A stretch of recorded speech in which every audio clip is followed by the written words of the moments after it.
Today, we are talking about why everyone is talking about context graphs. What are they, why you need to pay attention, and why they might be AI's next big idea. Welcome back to the AI Daily Brief.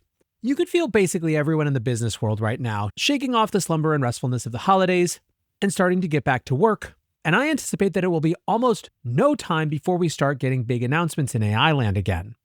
However, as people come back, there have been a couple of conversations recently which I think are particularly pertinent to the shape of the AI industry and what people are focused on building and implementing in 2026. And one of those is this idea of context graphs. The concept is about what it takes to get agents to do more and more important work, which it turns out, some argues, is not just about giving them access to better organized data, but about giving them access to a type of data which right now might not exist. So today we're going to talk about what contexts are and why everyone's talking about it, but we actually have to go back to an essay from earlier in December by investor Jameen Ball, who wrote Long Live Systems of Record. And while his starting point was a debate in the startup and VC world around how agents change systems of record and what it means for the startup landscape, underlying this is actually a much more important conversation about how AI is going to intersect with human knowledge work. The animating idea that serves as our jumping off point comes when Ball writes, if an enterprise workflow needs to know something at a specific step, where is the one place that answer is considered canonical? Because as workflows get more automated and more agent-driven, the fragility point often has nothing to do with the model and everything to do with whether the agent pulled the right value from the right system at the right time. Now, Ball goes on to dramatize this. He writes, anyone who has spent time inside a large company knows how messy this gets in practice. Take something as simple as, what is our ARR? Ask the sales org and you will get one number. Ask finance and you get another, with a different set of exclusions and adjustments. Ask accounting and now you're talking revenue recognition, not bookings. Ask legal and they will correctly remind you that half the ARR in a fast-growing business is backed by contracts that look nothing like the neat recurring subscriptions you want it to be. Now, he continues, imagine you tell an agent, go calculate ARR by segment and send a deck to the board. Which ARR should it use? Which table is canonical? If sales and finance disagree, who wins? If the billing system and the warehouse have drifted by a few percent, which one does the agent treat as truth? The more we automate, the more important it becomes that someone has done the unglamorous work of deciding what the correct answer is and where it lives. Now, Ball points out that even before agents, rationalizing and reconciling all this data is something that has been a priority for big companies over the last decade. It's where we got all of these data lakehouse and data warehouse companies. However, in practice, how much these things actually change the way companies operate is up for debate. Ball writes, the problem is that most of this lived downstream of the operational world. The sales team still lived in Salesforce. The finance team still closed the books in NetSuite. The support team still worked tickets in Zendesk. The warehouse or lakehouse was the retrospective mirror, not the transactional front door. Now agents come along and, in his words, change the equation. Agents are inherently cross-system, meaning they don't live solely within one of those functions, and they are action-oriented. They are not just trying to gather information, they are trying to make use of that information to do things. That combination, he writes, means agents are only as good as their understanding of which system owns which truth and what the contract is between those truths. Under the hood, something still has to say, this is the canonical customer record, or this is the legally binding contract term, or this number is the one we report to Wall Street. That something might be a traditional system of record, it might be a warehouse-backed semantic layer, or it might be a new class of data control plane product, but it is absolutely not going away. Now, this is where we jump from the systems of record essay into the context graph idea. This was written again by investors Jaya Gupta and Ashu Garg from Foundation Capital, which they called AI's trillion-dollar opportunity, context graphs. Their key observation is that there is actually an entire category of information missing. They write, Ball's framing assumes the data agents need already lives somewhere, and agents just need better access to it, plus better governance, semantic contracts, and explicit rules about which definition wins for which purpose. That's half the picture. The other half is the missing layer that actually runs enterprises. The decision traces, the exceptions, overrides, precedents, and cross-system context that currently lives in Slack threads, deal desk conversations, escalation calls, and people's heads. The distinction the authors say is between rules and decision traces. Rules, they say, tell an agent what should happen in general, whereas decision traces capture what happened in this specific case. I think for our purposes on this episode, an even simpler way to understand it is the what versus why gap. And the simple idea here is that while systems of record are good at state, i.e. this particular deal closed at a 20% discount, they are bad at decision lineage. Why a 20% discount was allowed this time. As the authors point out, those decision traces, i.e. the why, lives in Slack and DMs and in meetings and in human heads, limiting how much autonomy can then scale. As the authors put it, agents don't just need rules, they need access to the decision traces that show how rules were applied in the past, where exceptions were granted, how conflicts were resolved, who approved what, and which precedents actually govern reality. Now, the good news, they say, is that agents have a really great ability to collect exactly this sort of information. They write, system of agent startups sit in the execution path. They see the full context at decision time, what inputs were gathered across systems, what policy was evaluated, what exception route was invoked, who approved, and what state was written. If you persist those traces, you get something that doesn't exist in most enterprises today, a queryable record of how decisions were made. And this is what they call the context graph, the sum total of those decision traces. As they put it, a living record of decision traces stitched across entities in time, so precedent becomes searchable. Over time, the context graph becomes the real source of truth for autonomy, because it explains not just what happened, but why it was allowed to happen. Again, the what versus why. So just to make this crisp, here are a couple other examples that they give.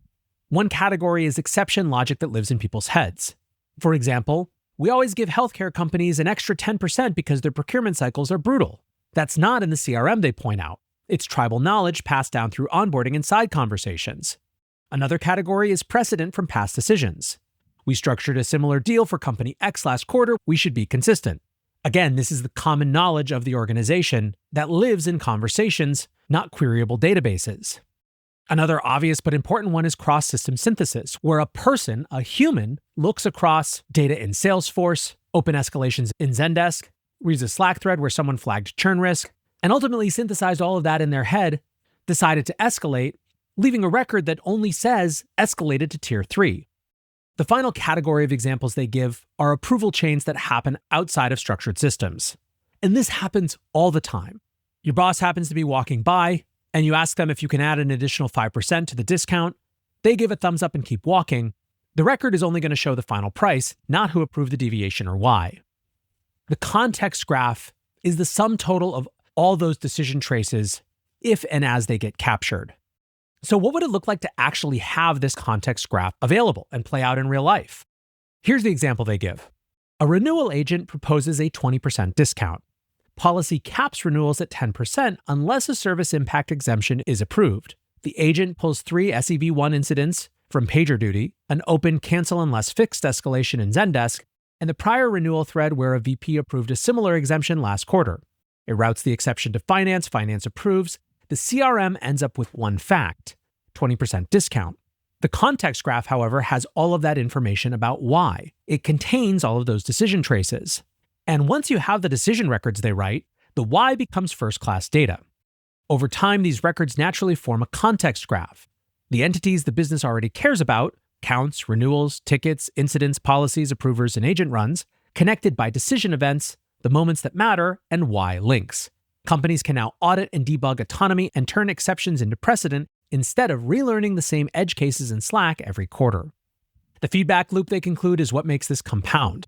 Captured decision traces become searchable precedent, and every automated decision adds another trace to the graph. Now, the big question quite obviously becomes, how do you start to map this? Is this something that can only be forward-looking, or is there any way to go backwards? Is this something that is only going to be relevant as agents come online, which can naturally create this context graph and map the why? Or are we talking about adding the mapping of decision traces to the human processes that exist right now? For example, are you asking leaders to talk to a voice agent after making decisions that does that capturing and categorizing? Now, this essay was hugely resonant, and tons of people took and ran with the ideas. And one of the areas where people spent the most time is in this question of how best to design these systems. One of the most interesting follow-ups came from the Cogent Enterprise Substack, who basically argued to not pre-constrain the AI in the design of these context graphs. And this a little bit harkens back to the idea that I've shared before of why I think automating existing human workflows is sort of a dead end, or at least is mostly about short-term value. My argument is that ultimately agents are going to find ways to do things that come to the same output differently than the way that humans would do it. And so trying to constrain agents to just doing the exact same things that human did doesn't really make sense. The Cogent Enterprise Substack is arguing something similar about how we think about the design of context graph mapping. They write, "The most counterintuitive development, we shouldn't predefine these context graphs. Traditional knowledge graphs fail because they require predefining structure up front. Context graphs invert this completely. Modern agents act as informed walkers through your decision landscape. As an agent solves a problem, traversing through APIs, querying documentation, reviewing past tickets, it discovers the organizational ontology on the fly. It learns which entities actually matter and how they genuinely relate through use, not through a manual schema someone designed in a workshop. Each trajectory leaves a trace: which systems were touched together, which data points co-occurred in decision chains, how conflicts were resolved. Accumulate thousands of these walks and something remarkable emerges. The organizational schema reveals itself from actual usage patterns rather than predetermined assumptions. These become world models, not just retrieval systems." Trying to give this a specific example, you can imagine in a lot of organizations that they have one type of policy that in practice they break almost every time. In other words, the exception isn't actually the exception, it's just the rule, but for whatever reason, it's not been codified into policy. Going back to that discounting for health companies example from the original piece, if that happens every time, that's actually not an exception. That's just the policy in practice when it comes to that type of organization.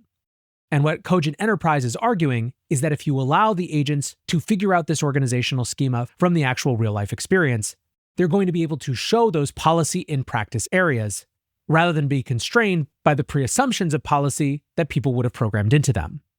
Now, of course, the other question that comes up is where humans fit in all of this. Box's Aaron Levy also wrote an essay about similar themes called The Era of Context. One of the big questions that he explored was that if everyone has the same access to talent, i.e. all of these agentic superintelligences, how do they then differentiate? What makes a difference between a good company and a great company? For him, it comes back to context and how we design for it. And here, Aaron puts crisply why context engineering was one of my key predictions for enterprise AI in 2026. He writes, "Designing our systems to get agents access to that data and ensuring that all of our agents can interoperate on that data is going to be incredibly important. Further, companies will have to drive a substantial amount of change management to make this all work. We imagined that AI systems would adapt to how we work, but it turns out due to their extreme power and inherent limitations, we will instead adapt to how they work. This means we will have to optimize our organizations and workflows to best enable context for agents to be successful. The core tenet of this change is that the user is responsible now for directing and guiding agents on how to do their work, ensuring it gets the right context along the way. In essence," he writes, "the individual contributor of today becomes the manager of agents in the future. Their new responsibilities will be providing the oversight and escalation paths, a meaningful amount of coordination throughout the work that the agents are doing, and shepherding work between the various agents, just like managers of teams in the pre-AI era." One might say that the decision traces that make up the context graph are the most uniquely human part of how work gets done. They are the decisions that break the rules, or even if they don't break the rules technically, break out of the patterns by which previous decisions were made. So much of being a good company is about being nimble and responding to reality as it presents itself, not as you imagined it. And it seems to me that as we figure out and negotiate the relationship between agent workers and human workers, it's likely that a lot of the human roles are going to be in these areas of judgment. Anyways, guys, that is a little primer on context graphs. I think it's a concept that you're going to hear a lot more about this year as part of the larger conversation around context engineering, and hopefully you now feel more prepared. For now, that is going to do it for today's AI Daily Brief. Appreciate you listening or watching as always, and until next time, peace